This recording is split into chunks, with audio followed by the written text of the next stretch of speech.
السلام علیکم محترم سامعین، آج کا میرا عنوان ہے فرعون کی بیٹی کی خادمہ۔ حضرت ابن عباس رضی اللہ تعالیٰ عنہ فرماتے ہیں کہ رسول پاک صلی اللہ علیہ وسلم نے فرمایا کہ معراج کی رات میں نے پاکیزہ خوشبو محسوس کی تو میں نے پوچھا، اے جبرائیل علیہ السلام، یہ عمدہ خوشبو کیسی ہے؟ جبرائیل علیہ السلام نے فرمایا کہ یہ خوشبو اصل میں فرعون کی بیٹی کی اس خادمہ اور اس کی اولاد کی ہے جو خادمہ اس کا کنگھا کیا کرتی تھی۔ میں نے اس کا حال پوچھا تو جبرائیل علیہ السلام نے فرمایا کہ ایک دن وہ بیٹھی فرعون کی بیٹی کی کنگھا کر رہی تھی کہ اس کے ہاتھ سے اچانک کنگھا گر گیا اور اس نے کہا بسم اللہ۔ فرعون کی بیٹی نے کہا، کیا یہ میرا باپ مراد ہے؟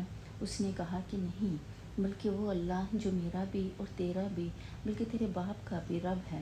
فرعون کی بیٹی نے کہا کہ کیا میرے باپ کے سوا بھی تیرا کوئی رب ہے؟ اس نے کہا کہ ہاں۔ اس نے کہا میں یہ بات اپنے باپ کو بتاؤں گی۔ اس نے کہا کہ ٹھیک ہے، جاؤ بتا دو۔ چنانچہ فرعون کی بیٹی نے اپنے باپ کو ساری بات بتا دی۔ فرعون نے اس کو بلایا اور پوچھا کہ اے فلاں عورت، کیا میرے سوا بھی تیرا کوئی رب ہے؟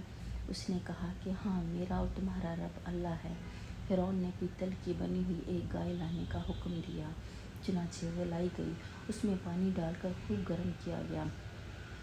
پھر اس خادمہ کے بچوں کو ایک ایک کر کے اس میں ڈالا جانے لگا۔ خادمہ نے اسی دوران کہا کہ میری یہ خواہش ہے۔ فرعون نے کہا کہ تیری کیا خواہش ہے؟ اس نے کہا کہ میری یہ خواہش ہے کہ میری اور میرے بچوں کی ہڈیوں کو ایک ہی کپڑے میں ڈال کر ایک ساتھ دفن کر دیا جائے۔ فرعون نے کہا کہ ٹھیک ہے، تیری یہ آرزو پوری کر دی جائے گی۔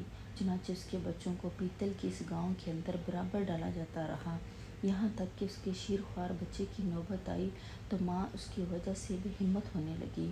تو بچہ نے کہا، اے اماں، مجھے بھی ڈال دو، کیونکہ دنیا کا عذاب آخرت کے عذاب کے مقابلے میں بہت ہلکا ہے۔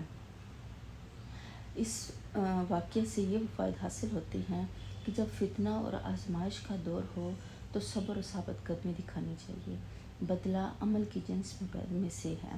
جو شخص اپنے دین پر قائم رہتا ہے اور اللہ تعالیٰ کے حکم کے مقابلے میں کسی ملامت گر کی ملامت سے نہیں ڈرتا، اس کو اللہ تعالیٰ اجر عظیم عطا کیا کرتے ہیں۔ جیسا کہ ارشاد ربانی ہے، انما یوفی الصابرون اجرهم بغیر حساب، یعنی صبر کرنے والوں کو بے حساب پورا اجر دیا جائے گا۔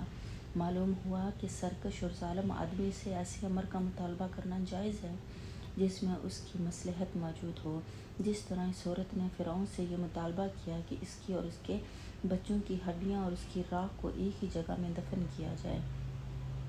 اللہ تعالیٰ اپنے دوستوں کے لیے مصائب و شدائد سے نکلنے کی راہ ضرور پیدا کیا کرتے ہیں۔ صالحین اور صالحات کی کرامات ثابت ہوئیں۔ جو کام مافوق العادت ہو اس کا تعلق بھی کرامات سے ہے۔ اللہ تعالیٰ ہمیں اپنے برگزیدہ بندوں کے راستے پر چلنے کی توفیق دے۔ آمین ثم آمین۔ اللہ حافظ۔